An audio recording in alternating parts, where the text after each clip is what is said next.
Educational topic के लिए subscribe कीजिए एक्सीलेंट क्लासेस बाय अभी सर। हेलो बच्चों, आप लोगों का स्वागत है एक्सीलेंट क्लासेस में।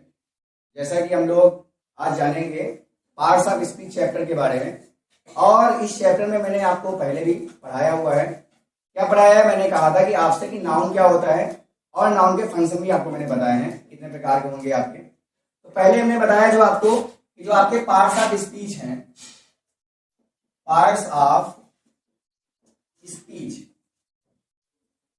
मैंने आपको ये बताया था कि टोटल ये बच्चों कुल आपको मैंने कितने प्रकार बताए थे? कुल आपको मैंने बच्चों ये 9 प्रकार के बताए थे। 9 प्रकार के जो मैंने बताए थे उनमें से कौन कौन से लोग आते थे? मैंने कहा उनमें से सबसे पहले नंबर पे आता है आपका नाउन आता है। दूसरे नंबर पे कौन आता है? हिंदी भी इसके अगर जानना चाहते हैं वो भी लिख देता हूं मैं। पहले पे आएगा संज्ञा। दूसरे की बात करेंगे अगर, दूसरे नंबर पे आने वाला है आपका प्रोनाउन, इसको बोलते हैं हिंदी में सर्वनाम।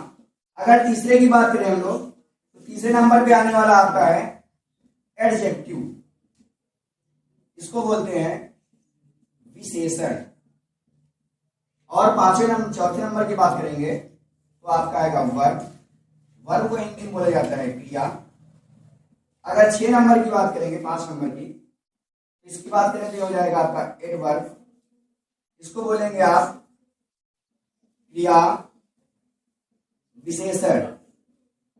अगर 6 नंबर की बात करें बच्चों तो 6 नंबर का आपका आने वाला जो वाक्य है पार्ट्स ऑफ स्पीच का जब भाग प्रीपोजिशन, इसको बोलेंगे क्या आप लोग? संबंध सूचक। आगे बात करें अगर नंबर 7 की, तो नंबर 7 पे आपका जो आने वाला पार्ट्स ऑफ स्पीच का भाग है वो कौन सा आएगा? कंजक्शन आएगा। CONJUNCTION, इसे बोलते हैं हिंदी में संयोजक बोलते हैं। क्या बोलते हैं? संयोजक। और नंबर 8 और 9 इधर मैं बगल में लिख देता हूं। नंबर 8 पे आने वाला जो आपका है वो होगा आपका इंटरजेक्शन, इसे हिंदी में बोलेंगे विस्मयाज बोधक। नंबर 9 की बात करें तो मैंने कहा था कि आपको ये भी पार्ट्स ऑफ स्पीच का ही भाग होता है, इसको आपको इसी में पढ़ना होगा। ये क्या कहलाता है? इसे बोलते हैं आर्टिकल। क्या बोलते हैं इसको? आर्टिकल। हिंदी में बात करें इसकी तो बेटा इसे उपपद बोला जाता है। क्या बोला जाता है? उपपद के नाम से इसे जाना जाता है। ये आपके टोटल पार्ट्स ऑफ स्पीच के टोटल कुल 9 प्रकार के भाग होते हैं। इन 9 प्रकार के भागों को हमें अध्ययन करना है। अब मैं आपको क्या करता हूं, आपको पहले मौखिक रूप से थोड़ा थोड़ा आपको सबके बारे में बताने का काम करता हूं, शायद आपको बातें समझ में आएंगी। सबसे पहले बात करते हैं नाउन की, इसके बारे में थोड़ा सा अध्ययन करेंगे। नाउन क्या होता है? तो बच्चों नाउन को हिंदी में बोला जाता है संज्ञा। अब होता क्या है नाउन? मैंने आपको समझाया भी है पहले भी। नाउन का मतलब ये होता है कि आपको जो भी आप देख सकते हैं, आपको यूनिवर्स में जो भी दिखाई दे रहा है, अगर आपको कुछ भी आंखों से दिखाई दे रहा है, आंखों से दिखाई देने वाली चीजों को आप किसकी श्रेणी में रखोगे? नाउन की श्रेणी में रखोगे। किसमें रखोगे? नाउन की श्रेणी में रखेंगे आप। दूसरी बात क्या है कि अगर आपसे पूछा जा रहा है कि मैंने आपसे पूछा दिखाई तो सब कुछ दे रहा है, तो हाँ, जो भी आपको दिखाई दे रहा है वो सब कुछ ही नाउन है। ऐसा कोई कंफ्यूजन आपके दिमाग में नहीं होना चाहिए कि दिखाई दे रहा है लेकिन ये क्या है, नाउन नहीं है। हाँ बिल्कुल नाउन है। जैसे फॉर एग्जाम्पल अगर मैं आपसे पूछूं बोर्ड आपका नाउन है या नहीं है? हाँ बिल्कुल नाउन है। सामने पीछे खड़ी दीवाल एक नाउन है या नहीं है? हाँ बिल्कुल है। मैं भी एक क्या हूँ? एक नाउन नहीं हूँ। ऐसा नहीं कि मैं कोई नाउन नहीं हूँ, मैं भी एक नाउन हूँ। आप लोग भी क्या है? एक नाउन है। ये जो आपकी छत है ये भी नाउन है। जो आपका एक कैमरा लगा हुआ है वो भी नाउन है। शटर है वो भी नाउन है। तस्वीरें लगी है वो भी नाउन है। तो मैंने कहा जो भी आपको दिखाई दे रहा है, दिखाई देने वाली हर एक चीज आपकी क्या होगी? नाउन ही होगी। अभी किसी को डाउट तो नहीं नाउन पहचानने में? तो नाउन पहचानना बड़ा ही आसान है इस तरीके से। मैंने कहा जो भी आपको दिखाई दे रहा है वो सभी क्या है? नाउन है। तो छोटा से छोटा बच्चा भी अगर है वो भी इस बात से समझ जाएगा। अगर पहचानने के लिए कहा जाएगा आपसे नाउन कौन सा है तो आप देखकर बता पाएंगे कि हाँ नाउन है या नहीं है। अगली बात की जाए कि मैंने कहा नाउन को क्या केवल देखने वाले लोगों को ही पहचाना जा सकता है? क्या ना देखने वाले लोगों को नहीं कह सकते नाउन? उसके लिए भी एक बात बताता हूं। मैंने कहा वैसे तो आपको यूनिवर्स में सब कुछ दिखाई दे रहा है, दिखाई दे रहा है भाई। आप चीज जहां नजर आ रही है, अगर आप अंधे हैं तो फिर मैं नहीं कह सकता हूँ अंधे नहीं है तो फिर आपको सब कुछ दिखाई देने वाला है। अगर आपको दिखाई दे रहा है तो मतलब सब कुछ आपके लिए नाउन ही है वो, फिर चाहे जो कुछ हो। समझ में आ गया है? अब मैंने कहा ना दिखाई देने वाली चीज में कौन सी आएंगी, जैसे मैं कहूं कि अगर आपके पास आपकी जो सच्चाई है आपकी, जैसे आप बहुत सच बोलते हैं सबसे, तो सच्चाई को क्या देखा जा सकता है? क्या उसे देखा नहीं जा सकता है। अगर आपकी बुद्धिमानी तेज है, बुद्धि तेज है, बुद्धि को देख सकता हूं क्या? नहीं देख सकता हूं। गुस्सा आपका है, क्या गुस्से को देखा जा सकता है क्या? नहीं देखा जा सकता है। अगर आप कोई बेईमान है तो बेईमानी को देखा जा सकता है क्या? नहीं देखा जा सकता है। यानी कि आपको याद रखना है, मैंने आपसे जो बताया है, मैंने कहा है आपसे बच्चों की जो चीजें या जो वस्तुएं या जो भी स्थान आपको दिखाई दे रहे हैं वो सभी आपके नाउन ही होते हैं। लेकिन अभी मैंने आपको बताया कुछ बातें हैं जो नहीं दिखाई देती हैं, जैसे गुस्सा हो गया, प्यार हो गया, घृणा हो गया, आपकी बुद्धिमानी हो गई, सच्चाई हो गई, आपकी ईमानदारी हो गई, आपकी बेईमानी भी हो सकती है, आपका जो अभिमान होता है। ये सभी जो आपके एग्जाम्पल्स हैं जिन्हें आप देख नहीं सकते हैं, तो क्या इनको हम नाउन की श्रेणी में रखेंगे या नहीं रखेंगे? उसके लिए भी एक बात बताता हूं, यानी कि जिन नाउन्स को आप अगर महसूस करते हैं, क्या करते हैं? यानी फील करते हैं। क्या करते हैं? फील। अब फील का मतलब क्या होता है? जैसे कि मैंने कहा वह बहुत ईमानदार है, या सुरेश बहुत ईमानदार है। जैसे मैंने कहा एक वाक्य लिखा आपने, Suresh is a honest man. अभी मैंने यहां एक वाक्य लिखा, सुरेश इज आ नहीं होगा, एन होगा यहाँ पे, Suresh is an honest man. अब आपको यहां बताना है कि बेटा यहाँ पे नाउन कौन कौन सा है, तो आप बता पाएंगे बहुत आसानी से। मैंने कहा सुरेश, तो मैंने कहा अभी आपको सुरेश दिखाई देगा कि नहीं दिखाई देगा? हाँ दिखाई देगा, यानी सुरेश क्या है? एक नाउन है हमारा। दूसरी बात करें, यहाँ पे लिखा हुआ है मैन। क्या लिखा हुआ है? मैन। अब आगे ऑनेस्ट मैन लिखा हुआ है तो पूरा ही नाउन की श्रेणी में आ जाएगा। यहाँ पे मैंने जो मैन लिखा हुआ है वो भी एक प्रकार से क्या हो जाएगा? नाउन ही आएगा। अगर मैं इसी शब्द को जो ऑनेस्ट लिखा हुआ है ये एक्चुअल में ये आपका नाउन नहीं कराएगा, लेकिन मैं अगर इसे अगर नाउन बना दूं, क्या लिखूं? ऑनेस्टी। क्या लिखूं? ऑनेस्टी। अब ये क्या है? ये एक नाउन है। ये क्या है? एक नाउन है। अगर मैं लिखूं honesty is the best policy, तो इस वाले वाक्य में आप देख पा रहे हैं जो ऑनेस्टी आया है, ईमानदारी। अब ईमानदारी को हम देख नहीं सकते हैं लेकिन इसे महसूस कर सकते हैं। भाई अगर कोई सच बोल रहा है तो उसकी सच्चाई को महसूस कर सकते हैं। ऐसा ध्वनि में सच्चाई को पकड़ लूंगा या उसको पकड़ के बैठा लूंगा, यहां से जाने वाले नहीं है, यही सच्चाई है, यही आपको दिलाएगी आपको इंसाफ। ऐसा कुछ भी नहीं होता है। ऑनेस्टी हो या लव हो, हेट हो, ऐसा कुछ भी आता है, वो सब आप केवल फील कर सकते हैं। केवल क्या करेंगे आप? केवल आप फील कर सकते हैं। उसके लिए आपके पास कोई ऐसी चीज नहीं जिसको आप पकड़ के बिठा सकते हैं, यानी ये देखा नहीं जा सकता है। दूसरी बात ये भी है, जो आप फील करते हैं उन फील करने वाली चीजों को आप ना तो टच कर सकते हैं और ना ही आंखों से देख सकते हैं। यानी ना तो किसी का गुस्सा आंखों से देखा जा सकता है, ना किसी का प्यार देखा जा सकता है, ना किसी की घृणा देखी जाती है, ना किसी की ईमानदारी देखी जा सकती है। इनके साथ साथ इन्हें आप टच भी नहीं कर सकते हैं। समझ बात आ रही है? यहाँ पे हमने दो बातें सीखी है। क्या क्या? एक बार हमने ये सीखा है कि पार्ट्स ऑफ स्पीच में जो आपका नाउन चैप्टर है ये क्या होता है। मैंने कहा नाउन का मतलब आपको क्या है, वैसे तो डिफिनेशन आपको पता ही है, लेकिन मैं आपको समझाने के लिए बता रहा हूँ कैसे आप पहचानेंगे। तो नाउन पहचानने का तरीका बड़ा अच्छा है ये। मैंने कहा जो भी आपको दिखाई दे रहा है, चाहे जो कुछ दिखाई दे रहा है तो क्या है वो नाउन है। अगर नहीं दिखाई दे रहा है तो भी वो नाउन की ही श्रेणी में आ रहा है। देखा आपने कैसे आ रहा है, तो समझ बात आ गई होगी आपके, आया कि नहीं आया? ये बच्चों आपका नाउन हो गया है। अगर बात करूं प्रोनाउन की, तो मैं बागने का थोड़ा थोड़ा सा समझते चलेंगे। दूसरे नंबर पे आता है बच्चों प्रोनाउन। तो प्रोनाउन क्या होता है?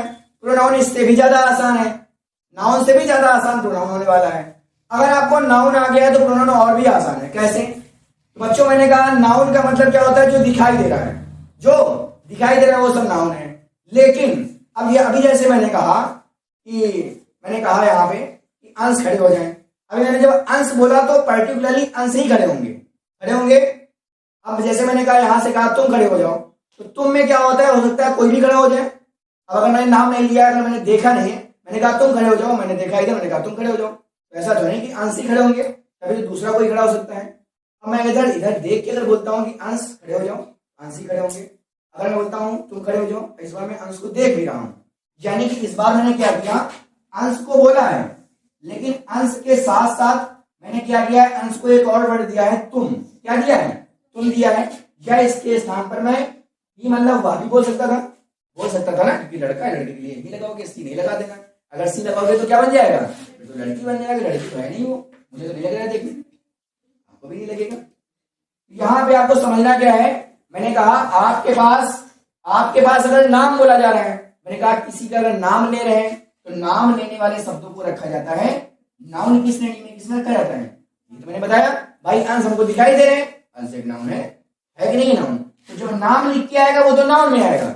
लेकिन अगर मैं नाम के स्थान पर कोई दूसरा वर्ड लगा दूं, अगर मैं नाम के स्थान पर कोई दूसरा वर्ड लगा देता हूं, यानी कि उसका मैं नाम ना लूं और कुछ ले लेता हूं, नाम के स्थान पर दूसरा लिया गया जो शब्द होता है वो क्या कहलाता है आपका? वो बच्चों आपका सर्वनाम कहलाता है। अंग्रेजी में बोलते हैं इसको प्रोनाउन बोलते हैं। क्या बोलते हैं?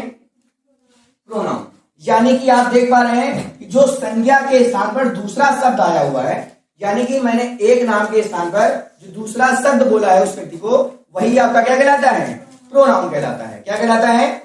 क्या बच्चों कहलाता है? वो आपका प्रोनाउन कहलाता है। यानी कि आप देखते हैं इसी तरह से, जैसे मैंने आपकी स्टोरी लिखा, जैसे मैंने कहा राम बाजार जाता है, राम खाना खाता है, राम सो जाता है, ऐसे करके मैं बोलता हूं एक एक वाक्य को और बार बार राम राम बोलता हूं, तो आपको खुद ही लगेगा कि सर जी क्या बार बार राम राम राम कर रहे हैं। आप सीधा बोलिए ना कि राम बाजार जाता है, एक बार बता दिया कि राम की बात हो रही है। आगे आप बार बार राम थोड़ी ना बोल सकते हैं, राम के स्थान पर कुछ और वर्ड लगाइए, तो मुझे भी मजा आएगा सुनने में और आपको बताने में भी मजा आएगा। मैंने कहा क्या? मैंने कहा राम बाजार जाता है, फिर वह सो जाता है, फिर वह खाना खाता है। मुझे लग रहा है शायद ऐसा बोलने में आपको ज्यादा अच्छा लग रहा होगा। तो क्या होती है, भाषाओं का ज्ञान ऐसा भी होता है कि आपको बोलने से भी पता चल जाता है कभी कभी, तो कभी कभी बोलने से उल्टा भी काम हो जाता है। हमेशा सही नहीं होता है, लेकिन कभी कभी सही भी हो जाता है। तो आप देख पा रहे हैं जैसे कि आप यहाँ पे राम, मैंने कहा राम नाम अगर बार बार बोल रहे हैं तो सभी जगह राम वो नाउन है, लेकिन राम के स्थान पर अगर वाह लगा दिया तो बच्चों वाह क्या है? वाह आपका क्या है? प्रोनाउन है। क्या है वो? प्रोनाउन है। तो मैंने क्या से आपको प्रोनाउन भी समझ में आया होगा। तो प्रोनाउन का बस इतना ही। और मैं एग्जांपल लेता हूँ, जैसे कि आपके पास किसी के पास अगर मान लीजिए कोई भी बॉटल है, मैंने कहा किसी के पास मान लो एक कोल्ड ड्रिंक की बोतल है, बच्चे लेकर आते हैं पानी पीने के लिए, या मैंने कहा कोई पानी की बोतल है, तो उसका कुछ भी नाम है। जैसे मैंने कहा ड्यू की, अगर आपके पास बोतल है, क्या की बोतल है? ड्यू की। मैंने कहा ड्यू की बोतल है, बोतल लुआ मैंने, बोतल पकड़ा, अब बोतल को पकड़ के मैंने कहा ये ड्यू की बोतल है, तो जो ड्यू आया है, ड्यू एक्चुअल में ये आपके पास अभी नाउन है, क्योंकि नाम लिया ना मैंने। अब मैंने क्या किया, आपसे पूछा बेटा ये काहे की बोतल है। अब जब मैंने बोला यह बोतल काहे की है, तभी मैंने वहां पे क्या ड्यू बोला था? अभी तो ड्यू नहीं बोला। अब मैंने वहां बोला यह बोतल, क्या बोला? यह, यानी वहां पे मैंने वर्ड लगाया यह। अच्छा यह आया किसके लिए है बच्चों? यह जो आया है वो एक्चुअल में आया तो ड्यू के लिए ही है। किसके लिए आया? आया तो ड्यू के लिए है। तो मैंने कहा जब बेटा ये ड्यू के लिए ही आ रहा है, इसका मतलब ये क्या होगा? सीधी सी बात क्या होने वाला है? प्रोनाउन होने वाला है। तो आप इस बात को याद रखेंगे कि जो शब्द नाउन के स्थान पर आते हैं वही आपके क्या कहलाते हैं? प्रोनाउन कहलाते हैं। समझ में बात आ गई मेरे हिसाब से? आया कि नहीं है बच्चों? तो ये बात को आप याद रखेंगे। यहाँ पे जिस प्रकार से आपने देखा ड्यू है, वैसे ही आपकी आप में से किसी का नाम है, नाम के स्थान पर तुम बोला जाए, वह बोला जाए, मैं बोला जा रहा है, तो वो सभी आपके क्या होते हैं? प्रोनाउन होते हैं। क्या होते हैं? प्रोनाउन होते हैं। आगे फिर इसके बारे में और भी अध्ययन करेंगे। नंबर 3 पे आपका आता है एडजेक्टिव आता है। क्या आता है? एडजेक्टिव आता है। बच्चों एडजेक्टिव क्या होता है? अच्छा हमारा अब एडजेक्टिव इससे भी आसान है आपको। क्या? अगर मान लीजिए एडजेक्टिव अगर ना होता, अगर मान लो एडजेक्टिव ना होता तो शायद आपकी तारीफ करना थोड़ा पॉसिबल ना होता। कैसे? एग्जांपल, जैसे मैंने कहा तुम सुंदर हो, तो मैं अगर मान लीजिए सुंदर का, अगर मैंने कहा तुम सुंदर हो, अब सुंदर हो वाले वर्ड से अगर मैं सुंदर को ही हटा लूं, अगर मैं किसको हटा लूं? सुंदर को हटा लूं, तो क्या आपकी तारीफ कोई कर पाता कभी? क्या आपकी तारीफ हो पाती कि तुम यार बड़े अच्छे लग रहे हो, तुम बहुत सुंदर लग रही हो? ऐसा हो पाता क्या? नहीं हो पाता। यानी कि आपको समझ में आ रहा है कि अगर ये एडजेक्टिव ना होता, एडजेक्टिव ना होता तो हम लोग एक दूसरे की तारीफ शायद ना कर पाते। कर पाते क्या? ना कर पाते। अब एडजेक्टिव का काम भी होता यही होता है, ये तारीफ करता है। क्या करता है? तारीफ। लेकिन किसकी तारीफ करेगा, ये बड़ा समझने वाली बात है। तो बच्चा ये तारीफ केवल किसकी करेगा? किसकी करेगा? ये दो लोगों की तारीफ करेगा, जो इसके पहले ने जिसको पढ़ा है। किसको पढ़ा है? एक तो नाउन भाई को पढ़ा है और दूसरा प्रोनाउन भाई जी को पढ़ा है। यानी कि जो संज्ञा और सर्वनाम की तारीफों पे कुल बांध देता है वही क्या कहलाता है? एडजेक्टिव कहलाता है। क्या कहलाता है? एडजेक्टिव कहलाता है। एडजेक्टिव का काम भी नहीं होता है बच्चों, ये तारीफ करता है। क्या करता है? यानी तारीफ करने वाले शब्दों को क्या बोलेंगे आप? एडजेक्टिव बोलेंगे। अब इसको अगर परिभाषा के रूप में बोला जाए तो परिभाषा यही कहती है हमारी क्या, जो शब्द संज्ञा या सर्वनाम की विशेषता बताते हैं। अब विशेषता मतलब तारीफ करना। भाई जैसे मैंने कहा तुम एक बुद्धिमान विद्यार्थी हो, मैंने कहा जो बुद्धिमान आया है वो आपकी तारीफ तो किया है, मैंने किया कि नहीं किया तारीफ? विशेषता बताओ या तारीफ करो? बात तो वही है, आपके समझ में आना चाहिए, जैसे भी आप समझ पाए। तो मेरे ख्याल से आपको ये भी समझ में आ गया होगा कि एडजेक्टिव का काम क्या होता है। तो एडजेक्टिव क्या करता है, आप इसके जो ऊपर आने वाले दोनों लोग हैं यानी संज्ञा या सर्वनाम की क्या करता है, ये विशेषता बताने का कार्य कर रहा है। आप देख पा रहे हैं, जैसे मैंने कहा तुम एक बुद्धिमान बच्चे हो, तुम एक लंबे बच्चे हो, तुम एक गोरे लड़के हो, ये सभी क्या है, ये विशेषताएं है ना। और विशेषता का मतलब मैंने कहा क्या होता है, विशेषता का मतलब होता है आपका, मैंने कहा आपकी क्या कर रहा हूं, तारीफ। तारीफ मतलब विशेषता। यानी कि एक चैप्टर तुम तारीफ जो करते हो वो क्या है, वो एडजेक्टिव पढ़ा रहे हो दूसरे के ना, लेकिन समझ नहीं पा रहे आप लोग, लेकिन एक दूसरे को क्या कर रहे हैं, एडजेक्टिव पढ़ा रहे हैं। देखिए कितने आप लोग बुद्धिमान हो गए, पढ़ रहे हैं एक दूसरे से, लेकिन जानते नहीं है। जानिए इस बात को, समझ में आ गया एडजेक्टिव। आगे चले, आगे आता है वर्ब। अब वर्ब इससे भी आसान, मैंने कहा सब आसानी मिल रहा है, कठिन तो कुछ सही नहीं है। तो देखो जैसे वो देखो ऐसे दांत में भी डाल रही है, दांत में भी डालना भी क्या है, एक वर्ब है। क्या है? अरे आप कुछ भी कर रहे हैं, अगर कुछ भी कर रहे हैं, जो भी आप यूनिवर्स में कर रहे हैं वो क्या है, एक वर्ब ही है। इसीलिए वर्ब की मैंने एक छोटी सी परिभाषा बनाया है। इसकी परिभाषा में मैंने क्या बना दिया, कहा वर्ब इज एन एक्शन। क्या कहा, वर्ब इज एन एक्शन, यानी कि जो भी किया जा रहा है वो सब क्या है, वर्ब है। क्या है, अभी आप जैसे मैं बोल रहा हूं, बोलना क्या है, वर्ब है। कुछ लोग नाक पोछ रहे हैं, पोछना क्या है, वर्ब है। कुछ लोग हंस रहे हैं मुझे देख के, हंसना क्या है, वर्ब है। कुछ लोग सो रहे हैं, सोना क्या है, वर्ब है। लिखना क्या है, हंसना क्या है, कंघी करना क्या है, मार्कर चलाना क्या है, वीडियो बनाना क्या है। जो भी आपके पास देख रहे हैं, कुछ लोग हिला रहे हैं खोपड़ी, वो भी क्या है, वर्ब है। तो वर्ब मेरे ख्याल से सबसे आसान लग रहा होगा आपको, लग रहा है, आप तो खोपड़ी हिला रहे हैं बराबर। तो वर्ब क्या है, एक आपकी क्रिया करने वाली बात को बताता है, यानी जो भी आप कर रहे हैं वो सब क्या है बच्चों, एक वर्ब होगा।